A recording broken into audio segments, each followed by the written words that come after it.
Alright, what is going on, y'all? I want to make sure. Problem this up against a baseball glove, and make sure it's showing everything. And make sure that it's showing me well. I don't want to press any buttons though. If it's a little off, I do apologize about that. I can fix it. Obviously, I haven't prepared this or anything like that. I've just been watching this ABC film from 1967 called Portrait of Willie Mays. I found it a few months ago and figured that would be an appropriate time to watch it again. Some really good footage. I may try to put it in the description if you want to watch it. But I'm back home in Phoenix City, Alabama, because for a week my family went to vacation in Gulf Shores, Alabama, as we do every summer. But this year, as if y'all been looking at my channel, y'all know, on Thursday, so 2 days ago, I was able to go to the MLB at Rickwood Field game, tribute to the Negro Leagues. And I'm going to show y'all the stuff that I got. I want to break it down first, okay? First, I'm going to cover the negatives, all right? The negatives, the biggest one that I noticed right off the bat, the prices of everything there, merchandise and the concessions, were the absolute worst I have ever seen in any sporting event I've ever been to, and possibly anywhere that I've ever been to. I'm going to show you a receipt. Alright. Well, I may not show it to you, but I'll read it. A block art of a commemorative ticket and a t-shirt. Okay. They cost me $110. Okay. To give you some perspective, the stay at the hotel that me and my dad stayed at that night cost less than that. Now, I have a team member rate with the hotel because I currently am employed at a Hilton property hotel, so I can use my team member rate, which is significantly cheaper. But still, that's atrocious. $110, specifically $109.98. The block art was $29.99. The t-shirt you're gonna see is $69.99. Not nice.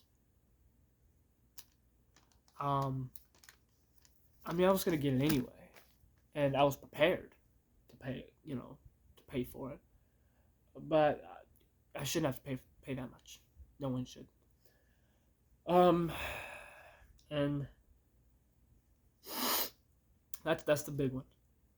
And I guess the other negative that I was thinking about is I wish I'd have been able to get closer to some of the big names that were there, because among the names that were there, no particular order, obviously the Fox crew, Alex Rodriguez, David Ortiz, Derek Jeter, they were there. I didn't see him, but John Smoltz was there, broadcasting in the booth, along with what's his name, Joe Davis, who's with Fox now. I saw him walk by us because where me and my dad were sitting was Section 10, Row 10, Seats 1 and 2. That is the section right behind home plate, on the aisle, in the first row. You have fantastic seats, except for people constantly walking by. Like, people wouldn't sit down and just watch the game. Always people walking by. Now, I did see Derek Jeter walk by, and I saw former Alabama Senator Doug Jones walk by. And I also saw Adam Jones sitting almost right in front of us. Former outfielder of the Baltimore Orioles. But I didn't get to talk to any of them. I didn't really feel like approaching too many of them because I didn't know how they'd feel. Reggie Jackson was there. Commissioner Rob Manfred was there. Ken Griffey Jr., Barry Bonds, Joe Torre, and a lot of people were there. Apparently, Governor Kay Ivey and Senator Katie Britt were there too. I don't know why they were there. They're not baseball people. Same thing with Doug Jones. Unless there's a baseball connection there, they should not have been there. That game should be for Alabama residents who were true fans of baseball who would appreciate the game. But I knew that there'd be some big either corporate folks or high enough people who think they have to go where they want to go just because it's Alabama and they just want to. They feel like they deserve to go when you don't. I'm already not a big fan of our governor, and that makes me not like her even more.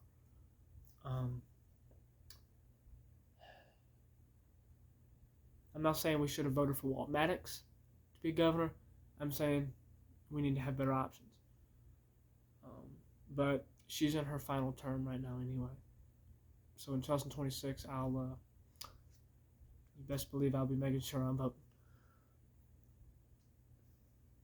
So some negatives right there. But, I mean, everything else is pretty much positive. Because the amount of people that were there, packing the place out, and the atmosphere when you go in, they had people from the Louisville Slugger Museum and Factory. There was a guy making bats. There were 4 bats there that you could hold. Game-used bats from Hank Aaron, Willie Mays, Roberto Clemente, and Frank Robinson. I held the Willie Mays one. Game-used bat from 1959. Wow. There were team shop there, of course.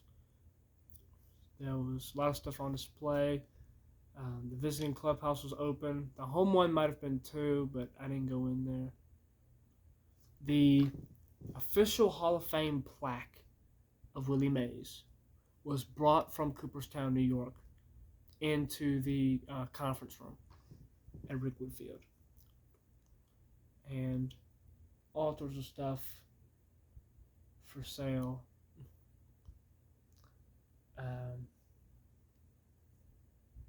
There was a stage in the plaza for some singers and performers. The concessions were out there too. They didn't use the concession stands in the ballpark just because they were small. They set up other ones.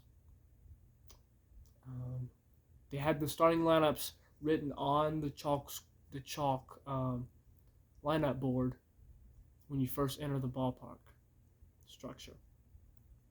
That was really cool.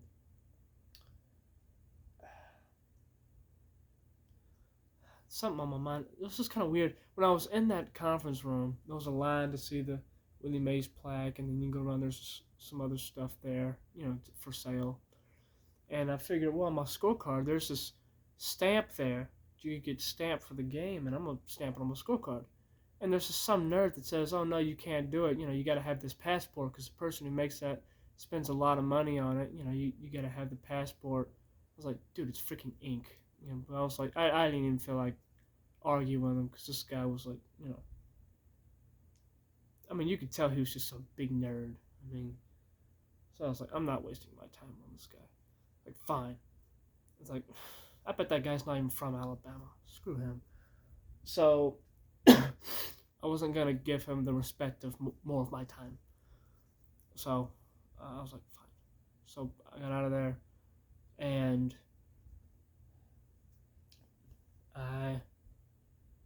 we got seated in our seats. They brought out former Negro League players. There was a band there. They brought out Ken Griffey Jr., Barry Bonds, and in between them was Michael Mays, Willie Mays' son. And of course, this is 2 days after Willie Mays died. And I still can't believe that he's no longer here. First death in my life that I'm just thinking, I can't believe it. But, I don't know how many of y'all were watching on Fox, but Michael Mays said, Birmingham, if I've been telling y'all if there's any way my father could be here, that he would. Well, now he's found another way. So you're already standing to your feet. Let him hear you. He's listening. Man. And we sure did. Man. I mean, that was going to be the closest we would get that night to applauding Willie Mays walking out onto the field. I was thinking even before that, I was thinking, imagine what this place would do if they introduced Willie Mays and then he starts walking out onto the field. Oh my gosh. And we cheered and then we started chanting Willie. Man. Oh. It was great. And then they had Bill Greason throughout the ceremony of first pitch. They had the performers sing the Negro national anthem, Lift Every Voice and Sing, and they very smoothly transitioned from that into the national anthem, the Star Spangled Banner, the American national anthem, and it was beautifully performed. I felt a lot of black artists, which I felt was good. It was just so perfect, man. And then a flyover. They did a flyover over Rickwood Field. I know, me thinking about it, it didn't even register in my mind that they might do a flyover because, you know, if you have said, hey, you think they can do a flyover? I said, well, it's not tall enough. Because typically that's going to be over a large structure. They did one. And, oh. I'm trying to remember the last time I saw a flyover. I mean, I saw one over the final game at Turner Field in Atlanta. There might have been one over Minute Maid Park before Game 2 of the World Series. I don't remember. If you've never seen a flyover in person, it is different than seeing it on TV. On TV, they'll shift the camera angle to looking up, and you'll see the planes go by. You'll hear the noise. It nowhere near does the justice of it. You've got to see it in person. You've got to see it. You've got to see it. The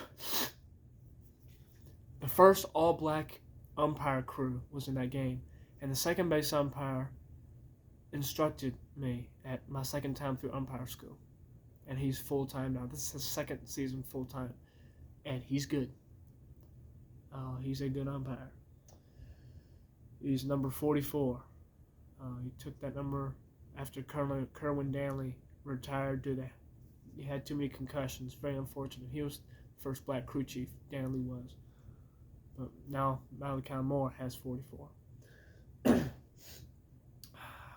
Cardinals won 5-3, which is great.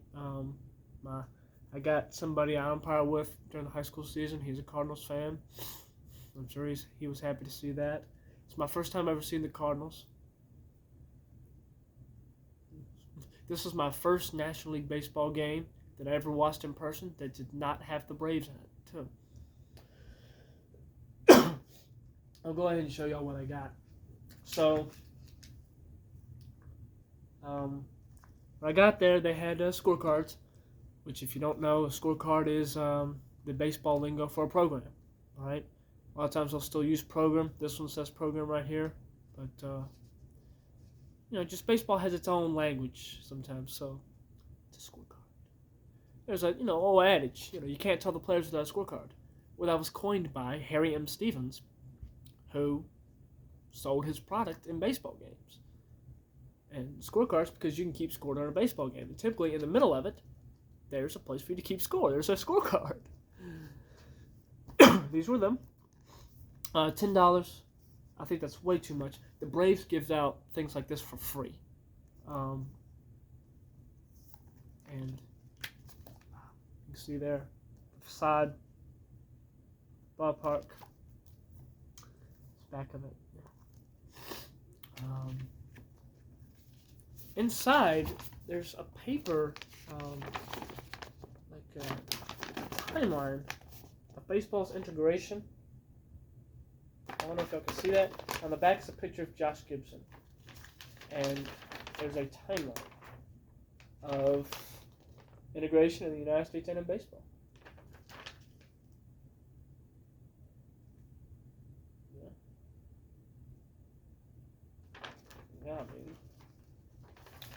That's really cool. And there's the scorecard. San Francisco, page, St. Louis. They use light blue for St. Louis for some reason. I don't really know why. Maybe it's because they put red for St. Louis. It might not be good for people who are colorblind. I don't know. But I got one. My dad got one. I also got a pen. I forgot to bring it down here.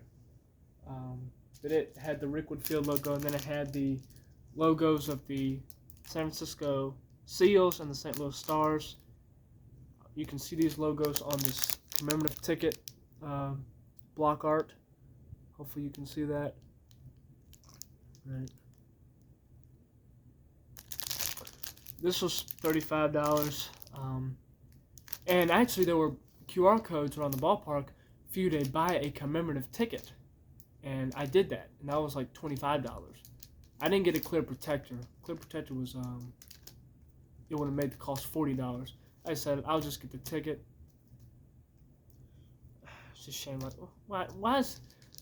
So the ticket's $25. And so you mean to tell me if I want to get it protected, it's $15 more? It's like, what the heck, dude? Everything was just overpriced there. It was absolutely awful. And, you know, this is... I don't know if it's quite heavy enough to be a paperweight, but, you know, block art. Nothing on the back. If I had known about those commemorative tickets, I probably wouldn't have bought this. So, if anybody wants this, let me know. It's merchandise from the MLB at Rickwood Field game. If you want it, let me know.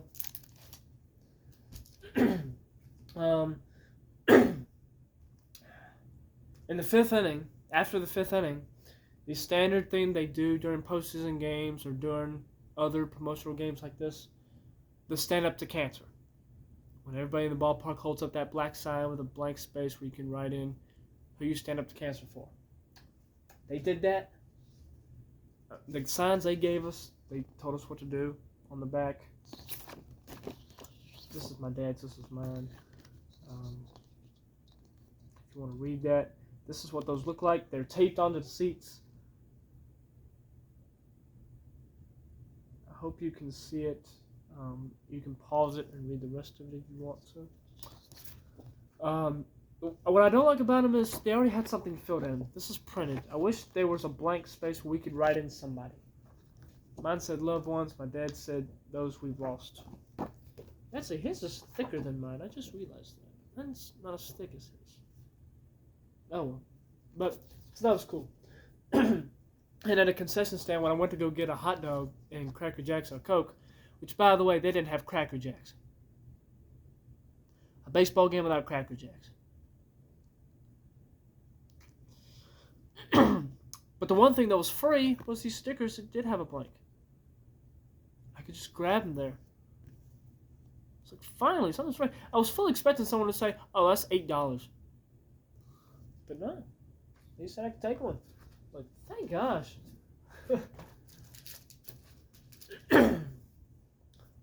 I mean, I dang near, when the guy said this was $10, I dang near took a step back.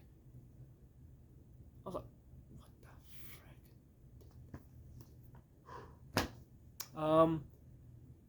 Now for the $70 t-shirt. I see why this thing was priced a little more than it was, because it's got these heat embossed graphics. It's a cream colored shirt. Rickwood Field logo, but it's a graphic and it's like embossed onto it. It's not stitched.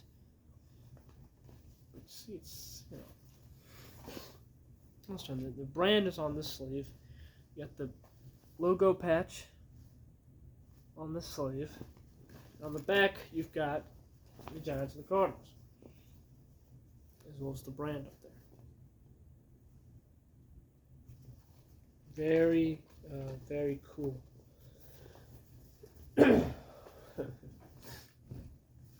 Alright.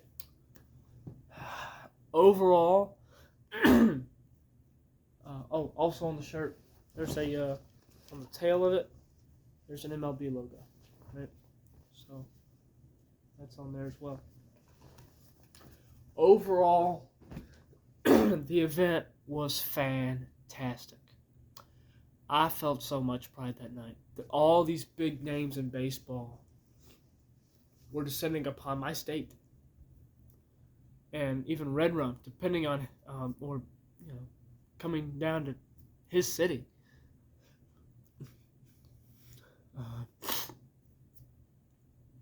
This is great. Me and my dad took a tour of Rickwood Field back in 2020. One of the friends of Rickwood showed us around, who was there last night, by the way, and I saw him again.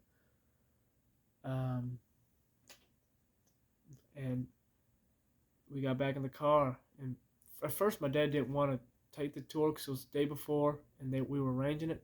He didn't really know if he wanted to go back, the opposite way of home the next day. But the more he thought about it, he thought, well, it'd be cool. We don't know if we'd be able to do it again. He said, yeah, go ahead. We'll go ahead and do it. We did it. And a couple hours or so, we toured Rickwood Field. This is back in 2020, so these renovations hadn't happened yet. And we closed the doors to the car. My dad looked at me and said, that was awesome. And it was. It was. And actually, I found this bat, and I bought it later. I found this bat at that tour, and I bought it from them later. It was like $75. But I like it. I told my dad that day, I think, same way Major League Baseball's gone, here or there. I think later on they went to the Field of Dreams. They went to Omaha. They went to Fort Bragg. I told my dad. Well, I also seen a video of someone taking a tour of Rickwood Field online a few years ago. And the groundskeeper was showing them around. And he said, yeah, it'd be nice if they came here. I told my dad, if MLB ever comes to Rickwood Field, we need to go. I told him that years ago. Possibly 4 years ago. I was determined to make it happen, and I made it happen. And I'll be perfectly honest.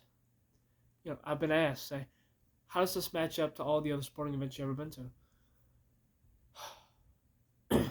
I've been to a World Series game. Okay. I'm talking about games I've been a fan or a spectator at. I've been to a World Series game. I've been to an NFL game. I've been to a college basketball game that Auburn won on a buzzer beater. I've been to the final game at Turner Field. I've been to a game the Astros won 10-4 at SunTrust Park. In 2021, the year the Braves won the World Series, me and my best friend went to a game that Ronald Acuna Jr. won on a walk-off home run. His first walk-off home run in his career. This game right here, the MLB at Rickwood Field game, is the top spot. I put it over the World Series game. I put it over all those other games. The pride I felt there and the experience I had, it's unmatched, and I hope that it will happen again. I hope it happens just about every year. I know next year they'll probably go back to the Field of Dreams in Iowa. They should, if they want to. There's been construction going on there the past 2 years. They haven't been able to go.